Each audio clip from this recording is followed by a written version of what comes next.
Alors, en termes d'affichage, donc bienvenue dans cette vidéo. En termes d'affichage, on va prendre connaissance ensemble de la loi qui encadre les affichages publicitaires. Donc, il s'agit de la loi numéro 79-1150 du 29 décembre 1979.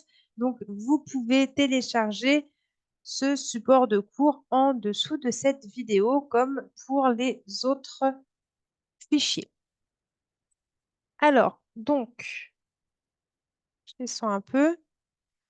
Donc, cette loi nous met que toute publicité est interdite sur les immeubles classés parmi les monuments historiques ou inscrits à l'inventaire supplémentaire, sur les monuments naturels et dans les sites classés, dans les parcs nationaux et les réserves naturelles, sur les arbres, le maire ou, à défaut, le préfet, sur demande ou après avis du conseil municipal et après avis de la commission départementale compétente en matière de site, peut en outre interdire par arrêté toute publicité sur des immeubles représentant un caractère esthétique, historique ou pittoresque.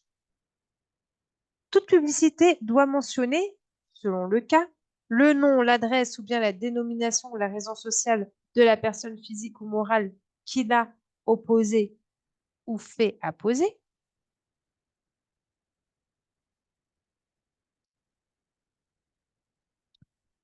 Article 6. En dehors des lieux qualifiés d'agglomération par les règlements relatifs à la circulation routière, toute publicité est interdite, sauf dans les zones dénommées, c'est-à-dire zones de publicité autorisées.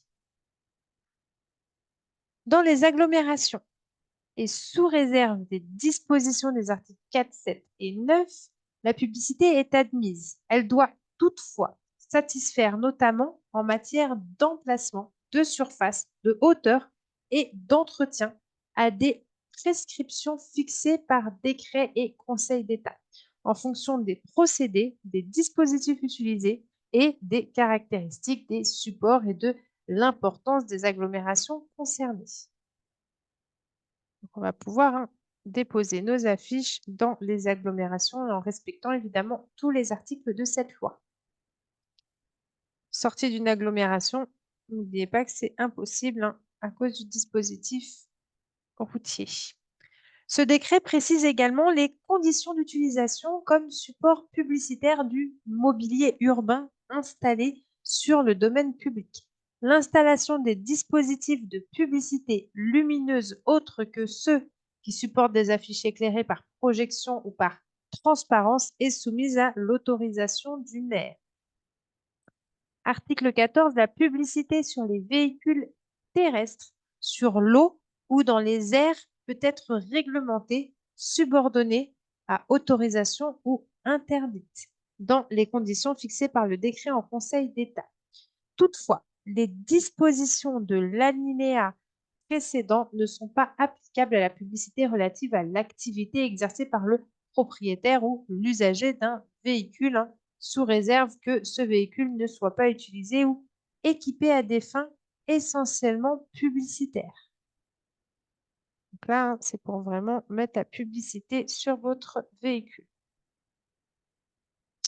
L'article 15 nous dit que les communes ont le droit d'utiliser à leur profit comme support de publicité commerciale ou d'affichage libre défini à l'article 12 les palissades de chantier lorsque leur installation a donné lieu à autorisation de voirie.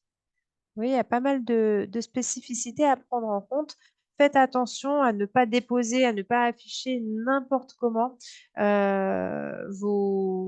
vos publications parce que ça pourrait enfin vos publicités, vos, vos documents commerciaux plutôt, ça pourrait effectivement vous coûter cher.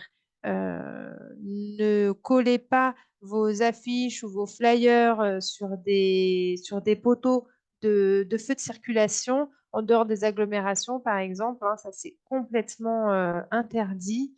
Ne les mettez pas non plus sur les propriétés privées, évidemment. Sur les murs des propriétés privées, c'est interdit. Donc, il faut trouver des endroits stratégiques et autorisés pour que ce soit visible. Voilà, pensez vraiment à démarcher aussi du coup la mairie pour leur demander conseil en termes d'affichage. Et eux aussi ils peuvent vous aider souvent hein, à communiquer autour de votre activité. Surtout si c'est une activité de commerce et qui du coup fait vivre la ville dans laquelle vous êtes évidemment.